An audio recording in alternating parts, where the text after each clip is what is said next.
Are we reviewing Spider-Man? The Monster's Revenge. Sunday at 6 on Philly.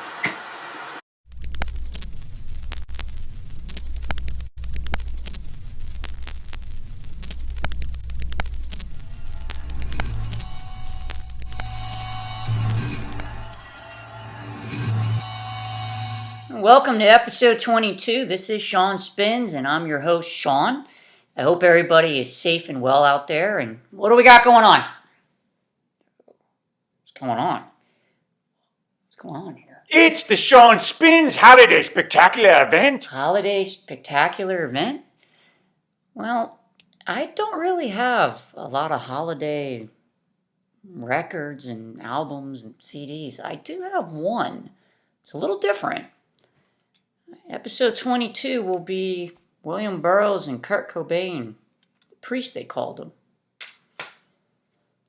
It's different. Let's get into the album.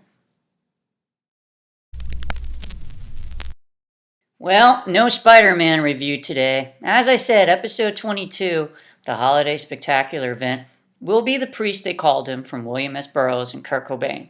Now you might be saying, Shaun, what does this have to do with holidays? Well, the poem that William S. Burroughs reads is about Christmas Eve, and Kurt Cobain does play Silent Night on the guitar for part of it. It is a very strange, different, and scary little record or CD. It's about 9 to 10 minutes. As I said earlier, I do not own a lot of holiday-related music. I remember as a child singing songs in school like Frosty the Snowman and Dreidel Dreidel, yet I don't have any holiday-related music here. I imagine I did growing up. I do have a lot of memories of CDs, tapes, records that were given to me as presents. I remember my mother giving me a Jimi Hendrix record a long time ago. A friend of mine got me the second Breeders album and the third Nirvana album, and this album was given to me by my sister for the holidays around 1994 or 1995. And one of the things about it right away is I'm not really into William Burroughs. A lot of people I remember growing up seemed to be into William Burroughs, a lot of famous individuals, and never really been into William Burroughs. And I think partly because I feel as though people that were into William Burroughs, some of them, romanticize the idea of addiction. And for me, there's nothing to romanticize about addiction. Pain, it brings misery, and a lot of times it brings death. I'm wearing a shirt right now for Bradley's house, which was put together by Bradley Noel's family, and they're trying to raise money to build a center to help people with addiction. So here's another person we lost to addiction. And there's so many people in my life that I have lost to addiction that I don't really romanticize a lot of the things that William Burroughs might write or talk about. To me, it's very painful. Biggest reason I wanted this album growing up was Kurt Cobain was on it, and I wanted to hear what it was like. You gotta remember, back then, there was nothing on the internet or YouTube or any way to listen to it unless you found a copy, and my sister found a copy. Let's get into a little bit of the stuff, first of all, with some of the background, and then get into the album itself and what it sounds like and more what it's about. As I said earlier, when I was growing up, it seemed like a lot of people wanted to be around William Burroughs. Andy Warhol here, Roger Shimomura, Jean-Michel Basquiat, Francis Bacon, there's John Waters. You have that mystery surrounding Burroughs on what happened with the death of his wife. And also, William Burroughs was a gay man. Not something you hear a lot about. Here's some images with musicians.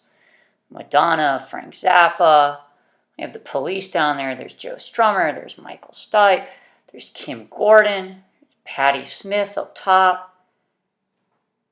And one of the things I hear a lot about too is William Burroughs being called the godfather of punk.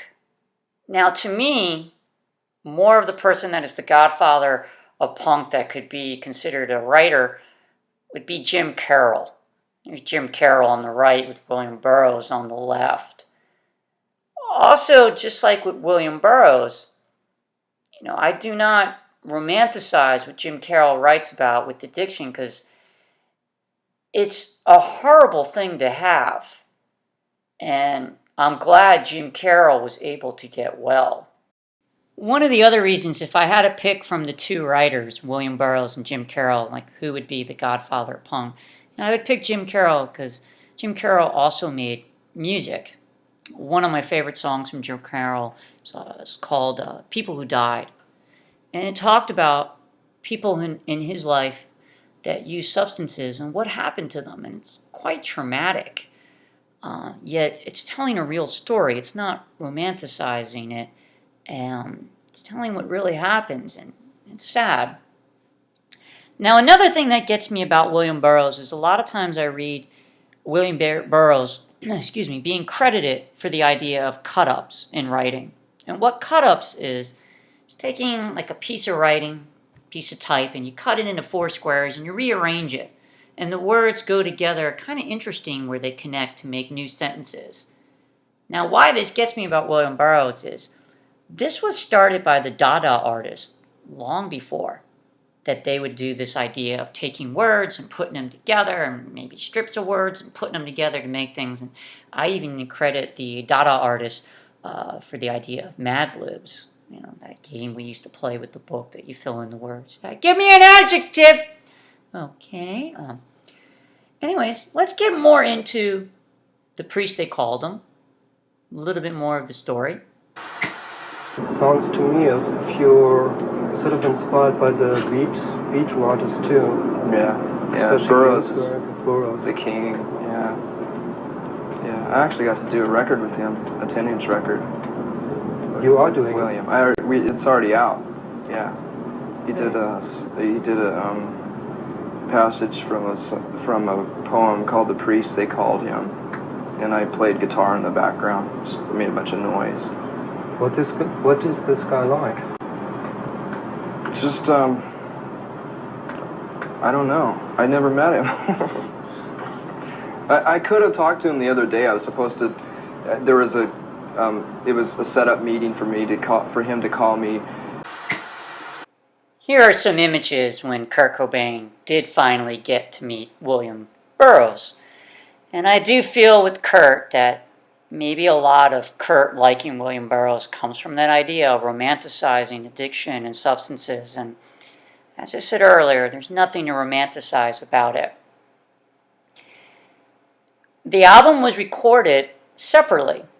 William Burroughs doing a reading of the poetry and Kurt Cobain playing the guitar segments. Let's get into the album. Another interesting thing when the two of them met is I remember William Burroughs said something like to the effect about Kurt Cobain that there's something wrong with him. And I imagine that must have been quite traumatic for Kurt Cobain to hear, to realize, I really do have a problem here with substances and addiction. So here is the album. I have it on CD. I've never seen it on record. I've seen photographs of it much later, but back then CD. And to this day, I don't know where my sister found it. And now on the cover, it has the two of them, William S. Burroughs and Kurt Cobain's name, and the priest they called him. The photograph is actually Chris from Nirvana. That's Chris Novoselic, dressed up as, I imagine, the priest. On the back, 2 images, one of William Burroughs, one of Kurt Cobain. CD has that same image from inside. And the book just has those images again, nice and big. It's on the Tim Kerr label, and if I remember correctly, I think that's the first Everclear album is also on it. Now, as I said earlier, it goes quick. It's about 9-10 minutes long. It's William Burroughs reading a poem called The Priest They Called Him. Very scary Christmas Eve story of a person nicknamed the Priest going on this horrific adventure to score substances. And what he ends up doing once he scores the substances and what happens to the priest. Now, Kurt Cobain's part is the guitar. Now, I will say this. Other than the little bit of Silent Night within some of the guitar, it's really just a lot of feedback and noises. It sounds like a distortion pedal plugged into a poly flange or a poly chorus and just left alone. And I wonder if Kurt was even listening to William Burroughs read the poem to go along with the music, or didn't even know what it was going to be, was just told to play guitar for like 10 or 15 minutes. As I said, some of it sounds more structural, some of it's just random static and feedback swells and things like that. So there's really nothing to write home about Kurt Cobain playing guitar. I can imagine if his photograph and name wasn't on the CD, I would realize it was him playing guitar, but I don't know, it's a bit of a stretch. I think I might not realize, like, that's Kurt Cobain. It could be anybody that just walked up and plugged the guitar in and played a few notes and laid the guitar next to it, and the magnets from the pickups are feedback, and you get this woo swelling effect. It's interesting, and as I said, it's pretty much the only music I have in here for the holidays. It's interesting, yet scary and different. For me, if I'm looking for something that William Burroughs did with another musician that I think is better, it's actually this right here. This is Ministry's CD single for Just One Fix. Still got the price tag when I got it years and years ago. Now, the original song has just little blurbs of William Burroughs talking, yet on the single, it has a version with just about all William Burroughs talking. To me, I feel like the music goes to bit better with the reading on Ministry's versions of music with William Burroughs. I really do feel that Kurt Cobain and Burroughs probably didn't communicate too much about what one and the other is doing. I feel as though Ministry, there might have been a little bit more communication.